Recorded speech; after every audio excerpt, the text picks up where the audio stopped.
All right, Steelers Nation, here we go. It's finally here, Steelers versus Jets, Week 1 of the 2025 season, and let me tell you, the excitement is off the charts. We've been waiting all offseason for this moment. The pads are popping, the lights are on, and the black and gold are ready to hit the field in East Rutherford.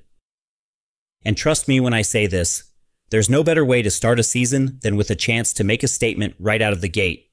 Now let's start with the biggest headline in Steelers land, Cam Heyward. You've heard the chatter, you've read the reports, you know the deal. Cam isn't thrilled with his contract, and yeah, that's been the talk all summer.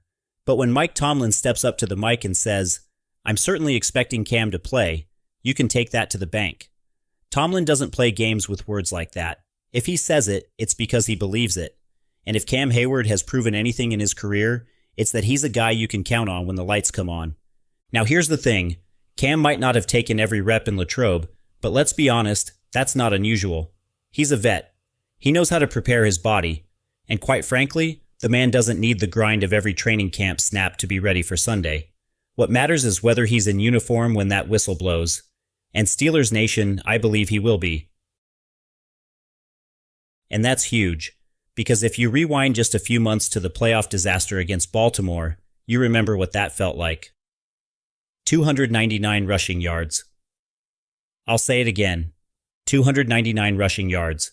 That's the kind of number that makes you sick to your stomach. That's the kind of number that sticks in your craw all offseason. And don't think for a second that Cam Heyward, Keanu Benton, or anyone on that defensive line forgot about that embarrassment. That's fuel. That's bulletin board material. That's the kind of scar that drives a team to come back meaner, nastier, and more determined. Now enter the Jets. This isn't the same Jets offense we saw a year ago. Last season, they were dead last in rushing attempts. Dead last. They didn't even try to run the ball half the time. But that's all different now under new head coach Aaron Glenn. He wants to pound the rock. He wants to build around Breece Hall, rookie Braylon Allen, and of course, Justin Fields. And let's pause on Fields for a second, because Fields isn't Aaron Rodgers.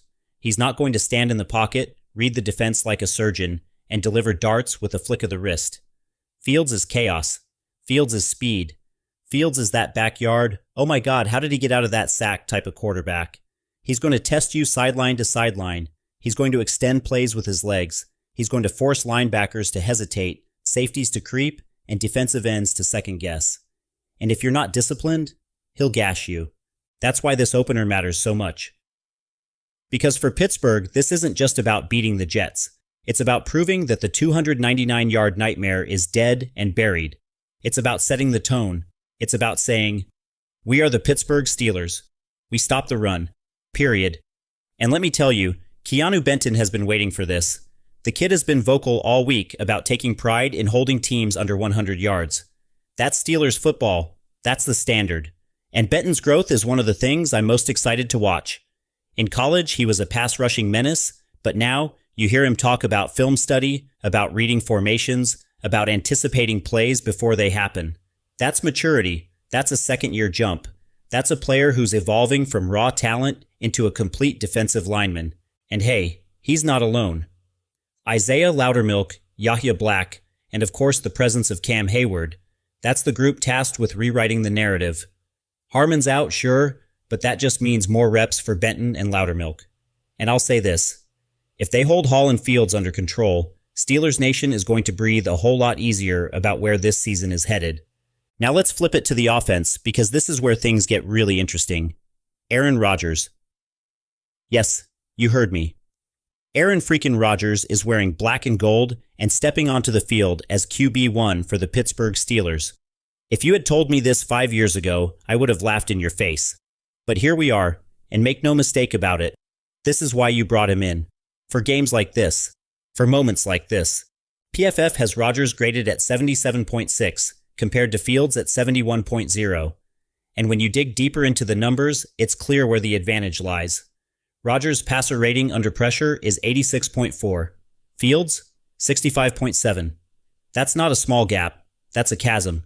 And that's exactly where the Steelers can tilt the game in their favor.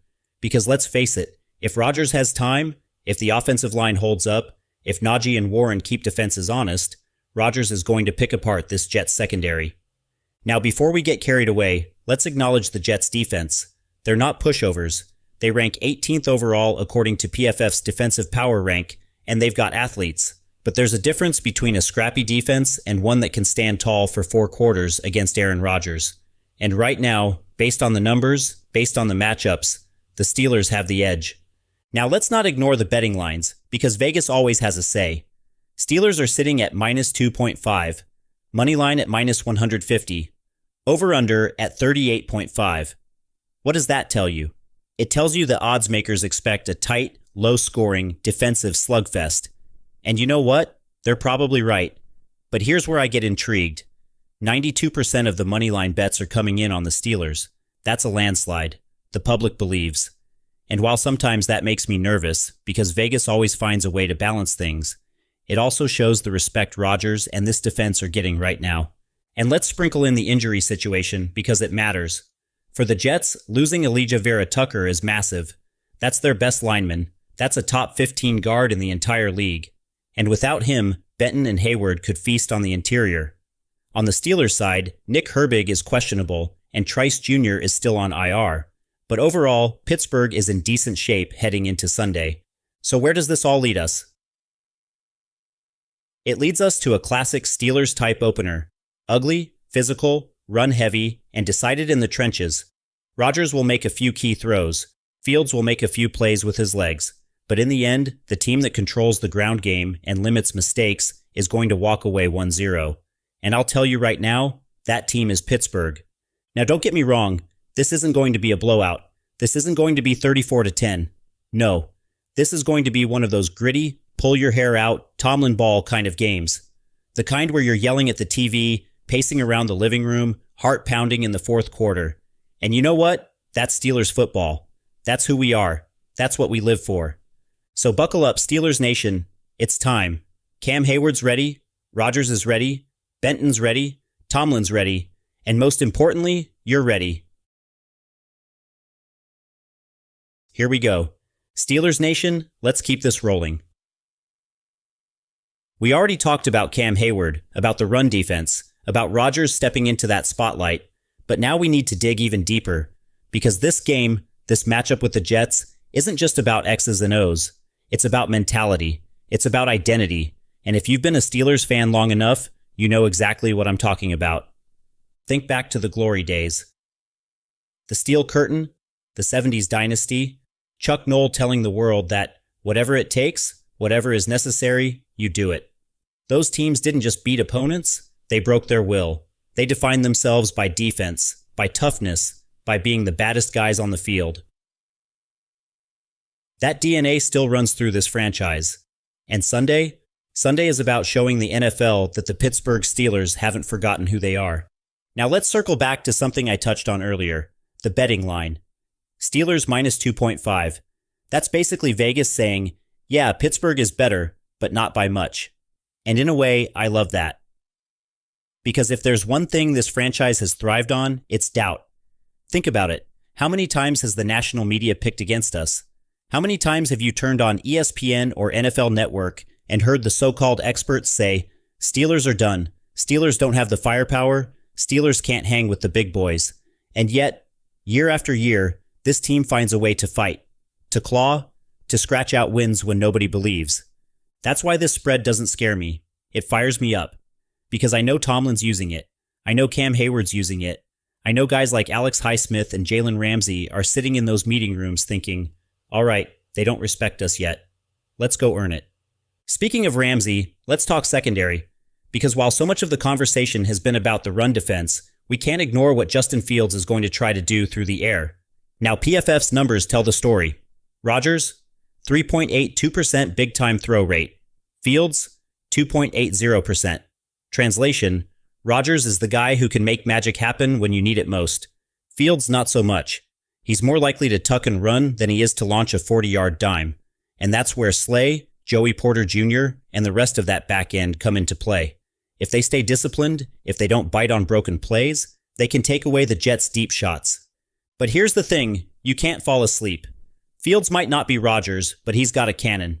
If Breece Hall or Braylon Allen get the ground game going and safeties start creeping forward, that's when Fields will take his shots. That's when a play-action bomb could swing momentum. And we've seen it before. One busted coverage can change an entire game. That's why communication on the back end is everything. Ramsey has to be the general. He's got to keep those young corners locked in, got to keep the unit focused every single snap. Now let's talk trenches again, because you know I love trench warfare. This game, more than most, is going to be decided by the big boys up front. On offense, the Steelers line has been criticized, doubted, even mocked at times. But here's the truth. They don't need to be perfect. They just need to give Rodgers a chance. 1 second, 2 seconds. Let him find DK. Let him find Muth. Let him find Roman Wilson. And when it comes to the run game, man, I cannot wait to see Najee Harris and Jaylen Warren in action this year, because here's the reality. We've got a thunder and lightning combo that's as good as any in the league. Caleb is that bruiser, that chain mover, that guy who falls forward for 3 yards when nothing's there. And Warren? Warren's the spark plug, the one cut and go burst, the don't blink or he's gone type of back. And behind this line, with Rodgers commanding respect through the air, I truly believe they're set to shine. And you know what else matters? Red zone efficiency. Last year, too many times, we moved the ball between the 20s only to stall out. Field goals instead of touchdowns. Settling instead of finishing. But with Rodgers, that's supposed to change. That's why you bring in a future Hall of Famer. Because in the red zone, when windows are tight and the margin for error is slim, you want a guy who's been there 1,000 times. And Rodgers has. He's made those throws. He's found ways to put 6 on the board instead of 3. Now let's pivot back to the Jets situation, because this is where I think the game tilts heavily in our favor. Elijah Vera-Tucker, their best lineman, their interior anchor, out with an arm injury. And when you combine that with Cam Heyward's return and Benton's growth, you're looking at a potential mismatch of epic proportions. The Jets want to run, they want to pound it between the tackles, but without Vera-Tucker, it's like taking a leg out from under the table. Things start to wobble. Things start to break. And if the Steelers can exploit that, oh boy, it's going to be a long afternoon for Fields and Hall. Let's not forget either. Depth matters. Pittsburgh's defensive rotation is built to wear you down. Benton, Loudermilk, Black, Heyward, they're going to rotate. They're going to stay fresh. And by the fourth quarter, when New York's line is gassed, that's when TJ Watt and Highsmith start eating. That's when you see those strip sacks. That's when the game flips. And speaking of Watt, can we just take a moment to appreciate how lucky we are to watch this guy every week? I mean, seriously, we're talking about one of the greatest edge rushers of all time in his prime, wearing black and gold. And he's going into this season hungry. He's going into this season knowing the defense took a black eye in January. You don't think that's fueling him? You don't think he's been circling this opener since the schedule dropped? Please. Watt is about to unleash chaos on that Jets offensive line. Now let me pause for a second, because I know what some of you are thinking. Yeah, but what if Rodgers struggles? What if the offensive line cracks? What if the Jets defense steps up? Fair questions, because the truth is, anything can happen in week 1. Timing can be off. Rust can show up. Weird things happen in openers. But that's where coaching comes in. And I'll say it right now. I trust Mike Tomlin over Aaron Glenn every day of the week and twice on Sunday. Tomlin has been through wars. He's seen everything. He knows how to get his team locked in when it matters most. And that's why I feel confident. Because this game, at its core, is Steelers football. Run the ball. Stop the run. Take care of the football. Win the turnover battle. That formula has won games for decades, and it can win this one too. And speaking of turnovers, let's check the numbers again. Rodgers, turnover-worthy play percentage at 1.76%. Fields, 2.34%. Not a massive gap, but enough to matter. Enough that in a close, grinded-out game, the quarterback who protects the ball better is likely to win. And history tells us Rodgers is that guy. Fields? Not so much. So when I look at this matchup, I see a Steelers team with a chance to set the tone for the entire season. A chance to wash away the sour taste of last year's playoff embarrassment.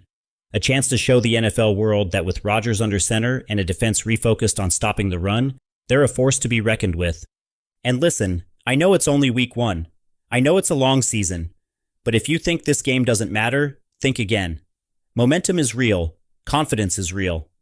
Starting 1-0 on the road against a team with hype around a new quarterback and a new coach, that's the kind of win that can catapult a season. So yeah, I'm fired up. I'm ready. And if you're listening to this right now, I know you are too. Here we go. Steelers Nation, we're not done yet. We've talked about Heyward. We've talked about Benton, Rodgers, Fields, the trenches, the odds. But let's go even deeper. Let's zoom out for a second and put this matchup into the bigger Steelers story. Because every season opener isn't just a game, it's a checkpoint, it's a measuring stick. And it tells you right away, are we contenders or are we pretenders? Think back to past openers. Remember 2018 against the Browns? A sloppy 21-21 tie in the rain. That game told us a lot about Le'Veon Bell's absence, about early offensive struggles, about the defense being shaky. Or how about 2020, the COVID year, when the Steelers went into New York, funny enough, same stadium we're talking about now, and took down the Giants in primetime. That was the night Benny Snell went off, remember? That was the night we saw the defense dominate again, and you felt it. You felt like, okay, this team's got juice, and they started 11-0 that year. Openers matter. They set the vibe. They tell the locker room, the fans, and the entire league, this is who we are. And Sunday in East Rutherford, that's exactly what's on the line. Now I want to hit on something that doesn't get talked about enough. Discipline, penalties, mental mistakes. Last year, one of the things that drove us all insane was drive-killing flags. Holding calls, false starts, roughing the passer, you name it. And in tight games, that stuff is deadly. You can't hand a team like the Jets free yards. You can't give Justin Fields a bailout on 3rd and long. You can't take touchdowns off the board because of sloppy execution. If this team is serious about making a run in 2025, it starts with playing clean football, and that's something Tomlin has been drilling all offseason. And speaking of clean, let's talk about Rodgers in the pocket. Because one of the things that makes him elite, even at his age, is how calm he is when things break down. Passer rating under pressure, 86.4. That's elite. That's experience. That's a guy who's been blitzed 1,000 times and doesn't blink. Compare that to Fields, 65.7. That's the difference between throwing a dart and throwing a duck. That's the difference between converting 3rd and 8 and punting the ball away. And in a low-scoring battle, that difference is massive. But here's what I love about Rodgers in this particular matchup. He doesn't have to be Superman. He doesn't have to throw for 400 yards. He doesn't have to carry the team on his back. He just has to be efficient. He just has to hit DK on the slant, Muth on the seam, Warren out of the backfield. He just has to keep the chains moving, keep the defense fresh, and let the stars on that side of the ball do their thing. Now let's talk about Austin for a second. Because I don't know about you, but I feel like this is the year he explodes. We've seen the highlight catches. We've seen the sideline toe taps. We've seen the fire. But what we need now is consistency. 8 catches in a game, 100 yards, moving the sticks, being that guy Rodgers looks to on 3rd down when everything's on the line. And with Rodgers' accuracy, with Rodgers' trust in receivers who win one-on-one battles, Austin has a golden opportunity to step into the spotlight. And don't sleep on Roman Wilson either. Second-year player out of Michigan, crafty, quick, versatile. You can line him up in the slot, you can send him in motion, you can use him on jet sweeps. He's the kind of weapon that adds wrinkles to an offense. And for a veteran quarterback like Rodgers, having a reliable rookie who can create separation underneath is invaluable. That's how you keep drives alive. That's how you frustrate defenses. Now let's spin it back to the Jets, because we've talked plenty about Fields, Hall, and their offense. But defensively, this team is no joke. Sauce Gardner, you know the name, one of the best corners in football. He's going to try to erase DK. He's going to get in his face, talk trash, play physical, and force Rodgers to look elsewhere. And if DK can win even a few of those matchups, that tilts the field. Then there's Quinnen Williams, absolute monster up front. If there's one guy who can wreck the Steelers' offensive game plan, it's him. Double teams, chips, whatever it takes. Pittsburgh has to neutralize him, because if he starts living in the backfield, it's going to be a long day for Rodgers. So yeah, respect where it's due. The Jets have playmakers. But here's the thing, they're banged up. Vera Tucker out, Tyrod Taylor questionable, depth tested all over the place. And in the NFL, availability matters just as much as ability. Pittsburgh has the healthier roster, and that's not something you take lightly. Let's also not forget special teams. Because how many times have we seen Week 1 games swung by a missed kick or a big return? Chris Boswell, steady as ever, one of the best in the business. And field position in a defensive game is gold. If the Steelers can win the hidden yards battle, pin the Jets deep, and force Fields to drive 80 yards against this defense, the advantage stacks up. Now let's talk intangibles. Leadership. Cam Heyward captain, Watt captain. Rodgers, new leader of the offense. That balance matters. Because when adversity hits, and it will, you need steady voices. You need guys who rally the sideline, who calm the storm, who say, "We've got this." The Jets? They're still figuring that out. New coach, new quarterback, new system. There's excitement, sure, but there's also instability. And that's where the Steelers can pounce. I want to touch again on something Keanu Benton said, because it stuck with me. He talked about being down to get grimy. And man, if that doesn't sum up Steelers football, I don't know what does. This isn't a team built to win track meets. This isn't a team trying to outscore Kansas City 38-35. This is a team built to win 20-16, to grind out drives, to punch you in the mouth, to leave you sore on Monday morning. And you know what? I love it. Because that's the identity that wins in January. That's the identity that travels. That's the identity that separates the pretenders from the contenders. And let's not kid ourselves. The AFC is stacked. Chiefs, Bengals, Ravens, Dolphins, Bills. It's a gauntlet. If the Steelers want to be in that conversation, it starts here. You don't stumble in week 1 against the Jets and then expect to be taken seriously. You go on the road, you punch them in the mouth, you handle business. That's how you earn respect. So here we are, the eve of a new season, the black and gold ready to roll. Rodgers under center, Watt anchoring the defense, Tomlin pulling the strings. And as I sit here thinking about Sunday, I can't help but feel that buzz, that electricity, that sense that we're about to witness the start of something special. Because let's be real, this team has questions. Every team does. But they also have answers. And when you line them up against this Jets squad, the balance tips toward Pittsburgh. Rodgers is the better quarterback. The Steelers have the healthier roster. The defense has the motivation of last January's embarrassment. And Tomlin has the edge in experience. Add it all up, and you've got the recipe for a statement win. So Steelers Nation, get ready. Get the terrible towels out. Get the black and gold jerseys on. Fire up the grill. Pack the cooler. Do whatever your game day ritual is. Because on Sunday, it's time to remind the world who we are. Here we go. All right, Steelers Nation, let's bring this home. We've walked through the matchups, the trenches, the quarterbacks, the injuries, the betting lines, but now it's time for the real talk. What this game means, not just on paper, but in our hearts as fans. Because let's be honest, every opener carries weight. Every season starts with hope. But for us, this one feels different. Why? Because for the first time in a long time, we've got Aaron Rodgers in black and gold. Think about that for a second. One of the greatest quarterbacks of this generation, a guy who's carved up defenses for nearly 2 decades, is now our guy. That's surreal. That's goosebump stuff. And you better believe the locker room feels it too. Now here's what I know. Rodgers didn't come here to fade quietly. He didn't come here to be a mentor, to just hand the ball off 30 times a game and play caretaker. He came here to compete. He came here to chase one more ring. He came here because he saw a defense loaded with stars, a coach who refuses to quit, and a fan base that bleeds black and gold. And that's why I believe in this team.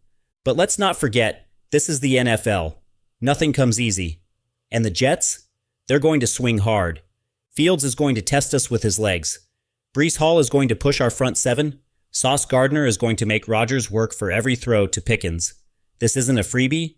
This is going to be a fight. And that's exactly how we like it. Because you know what? Steel sharpens steel. Iron sharpens iron. That's what Mike Tomlin preaches. That's what this franchise is built on. And if the Jets want to try and make a statement at our expense, they're going to have to go through a wall of black and gold to do it. Now let me take a quick detour because I want to talk about rivalries for a second. We all know the Ravens are the big dog rivalry. We all know the Browns talk way more than they win. And we all know the Bengals think they've taken over the AFC North crown. But here's the thing. When we go out of conference, when we go up against a team like the Jets, it's not about rivalry. It's about respect. It's about showing the rest of the league that the North still runs through Pittsburgh, that the standard that Chuck Noll built, that Cowher carried, that Tomlin has maintained, still matters. And don't think for a second that the AFC playoff picture doesn't start taking shape in week 1. These games count the same as December games. You lose a tight one in September, and you might be the team on the outside looking in come January. That's why every snap matters. That's why discipline matters. That's why Cam Heyward gutting it out through a contract dispute matters. Because in this league, you don't get to waste opportunities. Let's also hit on another angle: confidence. Remember last year when the team would sputter early in games? The crowd would groan, Twitter would melt down, the offense would stall, and you'd just feel that cloud hanging overhead? That's what this team has to kill right away. Come out fast, punch the Jets in the mouth, put points on the board early, and say to the fans, to the media, to the locker room, this is not last year's Steelers. This is different. Now prediction time. Like I said earlier, this isn't going to be a blowout. It's not going to be Rodgers throwing 5 touchdowns and sitting in the fourth quarter with his helmet off. That's not this team's DNA. No, this is going to be tight. This is going to be stressful. This is going to be one of those, your Apple Watch thinks you're doing cardio while you're just pacing the living room kind of games. Final score? Steelers 20, Jets 16. Rodgers makes the key throw late. Warren pounds out the clock. Boswell nails the field goals when we need them. And the defense holds Fields in check just enough to slam the door. It won't be pretty, it won't be flashy, but it'll be ours.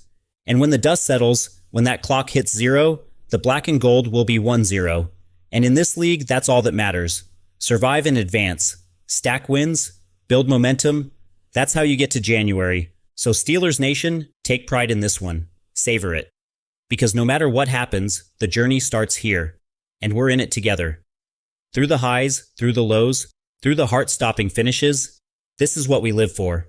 Sundays in black and gold. Now before I wrap, let me just say this. We're blessed. Blessed to root for a franchise that's been relevant for decades. Blessed to wave the terrible towel in stadiums across the country. Blessed to argue over quarterbacks, coordinators, and draft picks, because that means we're always in the conversation. And blessed to know that when that ball kicks off, when Rodgers takes that first snap, when Heyward plants his feet in the dirt, we're not just watching a game. We're watching legacy, we're watching tradition, we're watching Steelers football. So get loud. Get ready. Because this season is ours to write. Here we go, and that'll do it for today's episode of Steelers Fix. Make sure you follow us on all platforms and check out the full article preview live now on SteelersFix.com. Hit like, hit subscribe, and stay locked in for every episode this season. Until next time, this is Steelers Fix, signing off. Here we go.